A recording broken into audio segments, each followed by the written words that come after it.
गुरुग्राम में ओबीसी मोर्चा सर्व समाज समरसता सम्मेलन का आयोजन हुआ। इस खास कार्यक्रम में बीजेपी के हजारों कार्यकर्ता शामिल होने के लिए पहुंचे। मुख्यमंत्री नायब सैनी इसमें मुख्य अतिथि के तौर पर पहुंचे। इस दौरान मुख्यमंत्री ने मंच से अपने संबोधन के दौरान एक बड़ी घोषणा की है। मुख्यमंत्री ने हरियाणा कौशल रोजगार निगम में 27% आरक्षण देने का ऐलान किया है। साथ ही यूनिवर्सिटी में ओबीसी को आरक्षण मिले इसका बैठकर रास्ता भी निकालेंगे, ये भी कहा। और स्कूल कॉलेजों में ओबीसी को प्रोफेसर लगने का भी रास्ता निकालेंगे। नियुक्तियों को लेकर के आपने जो बात कही है, इसमें भी हम अधिकारियों को कह करके 27% का पूरा आरक्षण वो आप लोगों को देने का काम हम करेंगे।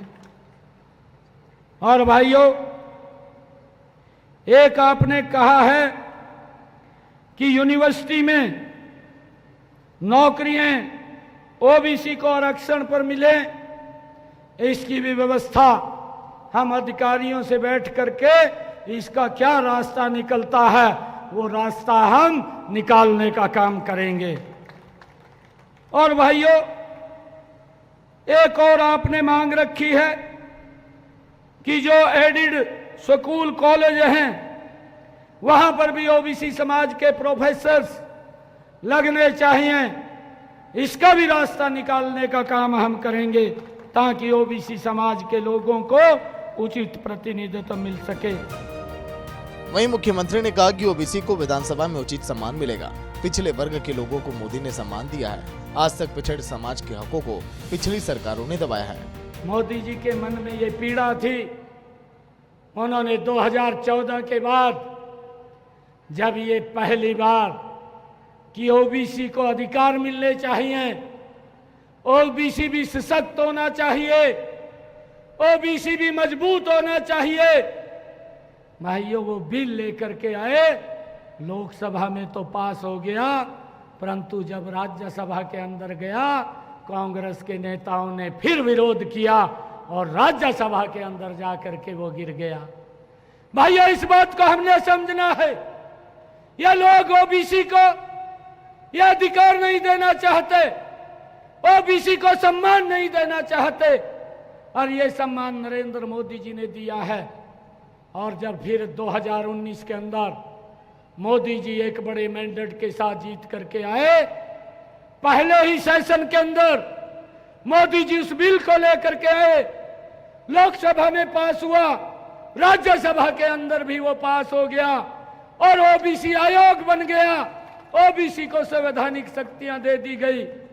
और भाइयों, ओबीसी आयोग संवैधानिक शक्तियां ही नहीं मिली, अब ओबीसी समाज के बच्चों का भाइयों एमबीबीएस की सीटों में 27% का अधिकार ओबीसी समाज के बच्चों को मिलना शुरू हो गया है। इधर मुख्यमंत्री ने कांग्रेस पर भी जमकर निशाना साधा। कहा कि कांग्रेस हमेशा ओबीसी के सम्मान का विरोध करती थी। मोदी सरकार ने ओबीसी आयोग बनवाया है।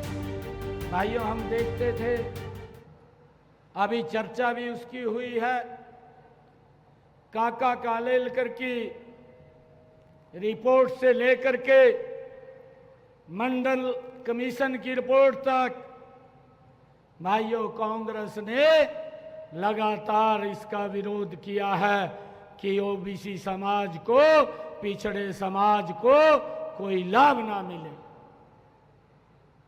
यह कांग्रेस ने एक योजनाबद्ध तरीके से उनके हालात के ऊपर छोड़ करके रखा है कि ये तो पिछड़े हैं, इनको कोई आवश्यकता नहीं है। इस सोच के आधार के ऊपर ये लोग वोट के लिए इस्तेमाल करते थे। आपको बता दें कि गुरुग्राम में मोर्चा सर्व समाज समरसता सम्मेलन का आयोजन हुआ। दरअसल हरियाणा में चुनाव को देखते हुए लगातार बीजेपी अलग अलग वर्ग को साधने का प्रयास कर रही है ताकि फिर से जीत हासिल कर सके। जनहित में काम करके लोगों का फिर से पार्टी पर भरोसा हासिल करना, सत्ता की कुर्सी पाना चाहती है। खैर, जनता कितना भरोसा करती है ये तो चुनाव का वक्त ही बताएगा। गुरुग्राम से नीरज अंबाता की रिपोर्ट, सूर्य समाचार।